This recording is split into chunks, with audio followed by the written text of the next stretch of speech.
Assalamualaikum warahmatullahi wabarakatuh. Ketemu lagi dengan saya Dr. Aji di YouTube Koji TV dalam segmen Indahnya Islam. Kali ini masih dalam membaca buku dari Syekh Ali Jaber dengan bab selanjutnya adalah 3 amalan agar hidup tidak rugi. Bagaimana isinya? Saksikan setelah yang satu ini.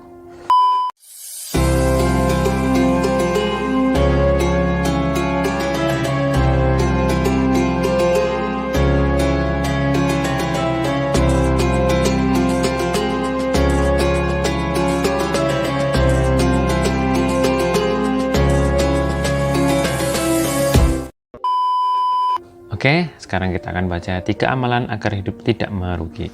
Pembaca yang dirahmati Allah, saya akan membagi ilmu tentang bagaimana keindahan dan keajaiban Al-Quran. Subhanallah, bukan sampai saat ini, tapi sampai hari kiamat, keindahan Al-Quran tidak akan habis. Tidak akan habis keajaiban Al-Quran, tidak akan habis kemukjizatan Al-Quran.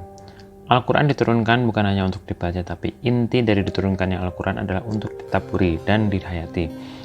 Ada salah satu ayat yang membuat saya berpikir, bahkan sebab ayat tersebut membuat saya berhenti untuk tidak melanjutkan kebiasaan saya dalam menghatamkan Al-Quran.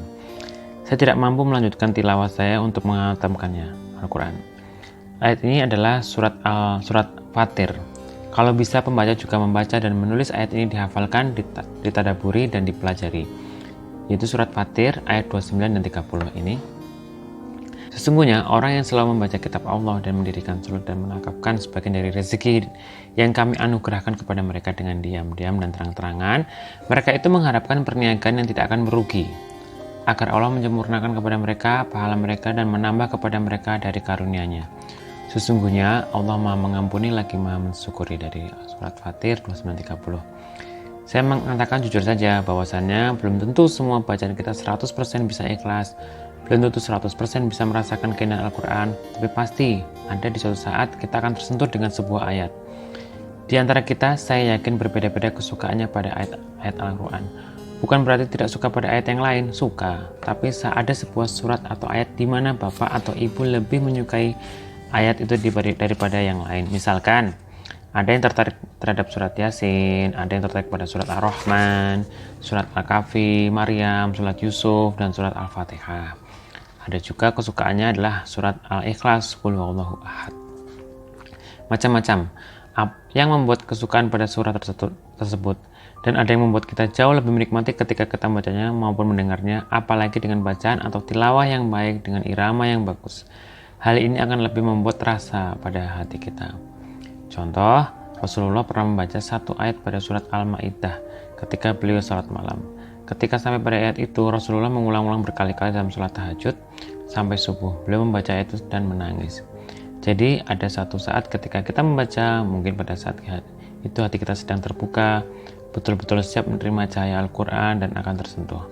Apalagi di saat itu kita membaca Al-Quran dengan ikhlas, suara yang indah, hingga malaikat pun akan turun dari langit untuk menyimak bacaan Al-Quran kita.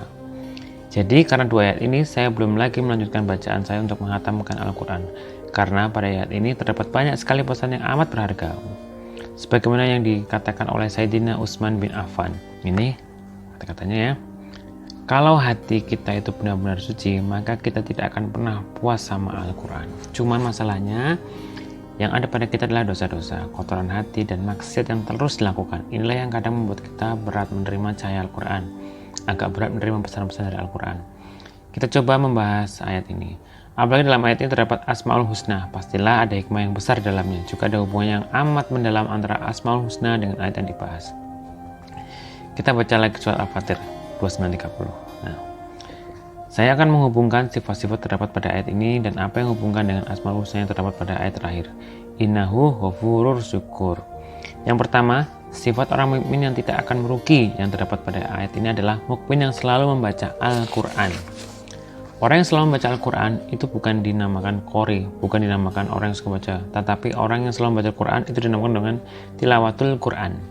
Tilawatul Quran itu berarti orang yang betul-betul selalu membaca Al-Quran.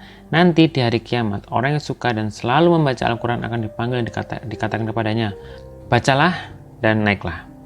Karena setiap yang kita baca akan menaikkan posisi kita di dalam surga. Bahkan kata Rasulullah di dalam hadis itu, wartatil, yang artinya sebagaimana kamu membaca dengan tartil di dunia.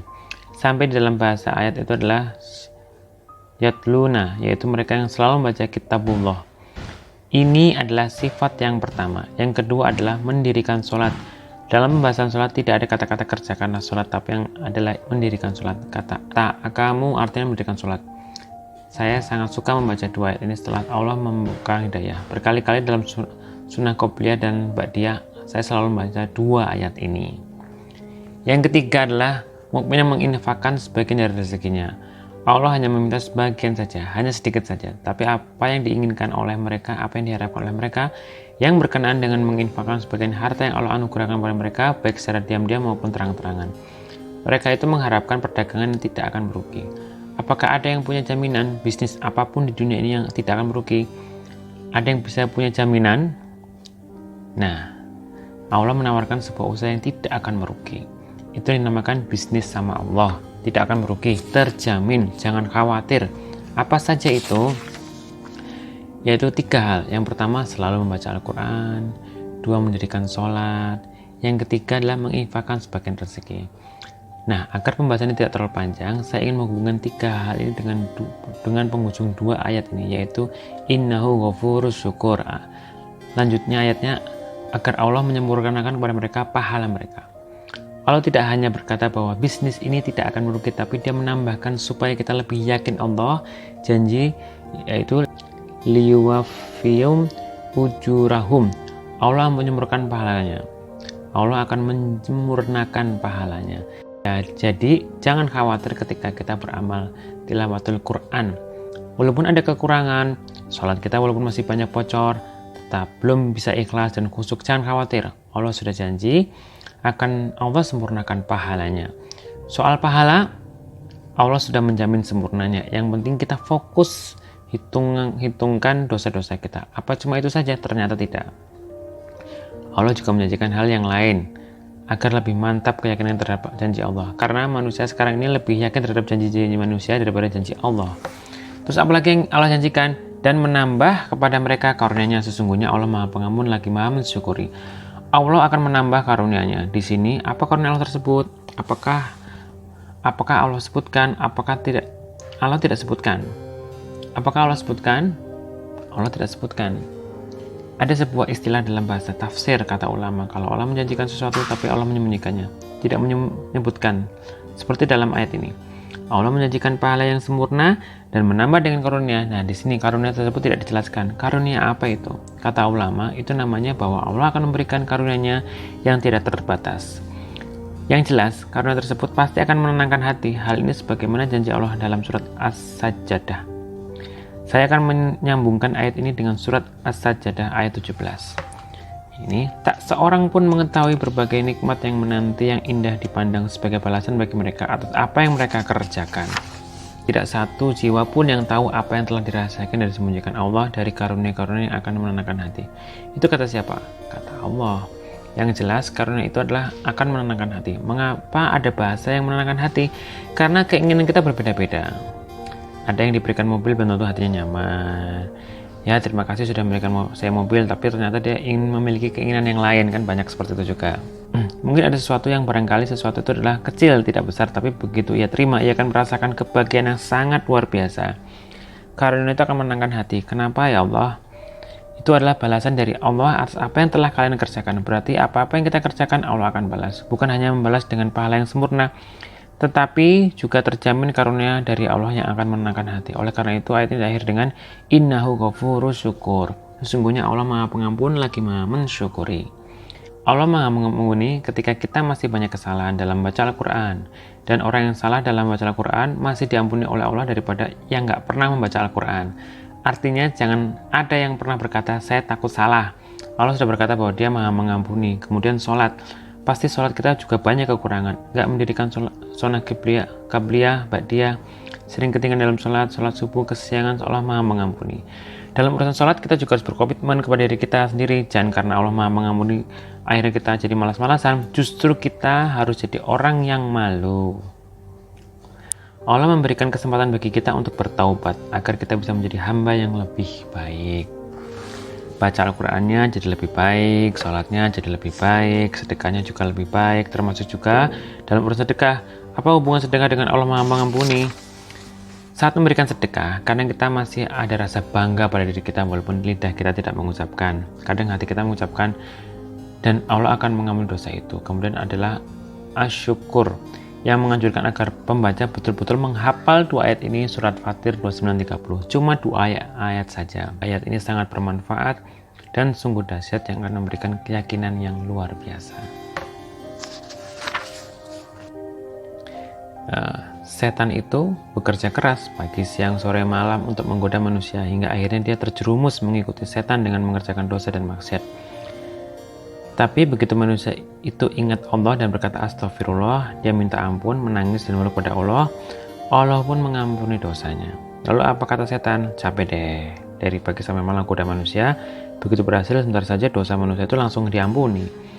Allah sangat mencintai istighfar, apalagi istighfar yang dari dalam hati, betul-betul dari dalam hati yang paling dalam. Ucapan ini sangat sederhana tapi sangat luar biasa. Kita harus ingat dan yakin sebagaimana ayat di atas, innahu ghafurus syukur, bahwasannya ampunan dosa bagi Allah itulah sangat mudah. Ampunan dosa itu bagi Allah sangat ringan dan sangat enteng. Allah tidak akan pernah keberatan untuk mengampuni dosa-dosa kita. Semoga istighfar yang selalu kita ucapkan dapat membawa ampunan dosa dari Allah Subhanahu wa taala. Semoga pembahasan ini bisa menjadi ilmu yang bermanfaat.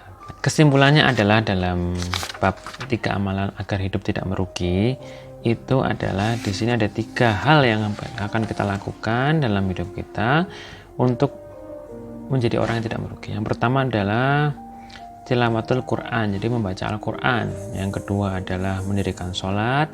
Yang ketiga adalah menginfakkan sebagian dari rezekinya. Mengapa? Karena dalam kehidupan manusia tidak ada yang sempurna. Jadi dengan ketidaksempurnaan manusia ini dalam hal sholat, kadang masih bolong-bolong sholatnya atau masih buru-buru, tidak khusyuk. Yang kedua dalam membaca Al-Quran masih tidak sempurna, masih kurang baik membacanya, maka Allah Maha Mengampuni. Yang penting kita semakin berbenah diri tiap hari untuk lebih baik. Dan juga kita diminta untuk menghafalkan ini ya, surat Fatir ayat 29 dan 30, agar perniagaan kita atau usaha-usaha kita tidak merugi dengan cara bersedekah, karena sudah dijamin oleh Allah. Bagi orang yang bersedekah, maka itu adalah dijamin oleh Allah sesuai dengan surat surat Fatir ayat 29 dan 30. Begitu dari saya, semoga ini bermanfaat untuk kita semua. Terima kasih sudah menonton. Saya akhiri, wassalamualaikum warahmatullahi wabarakatuh.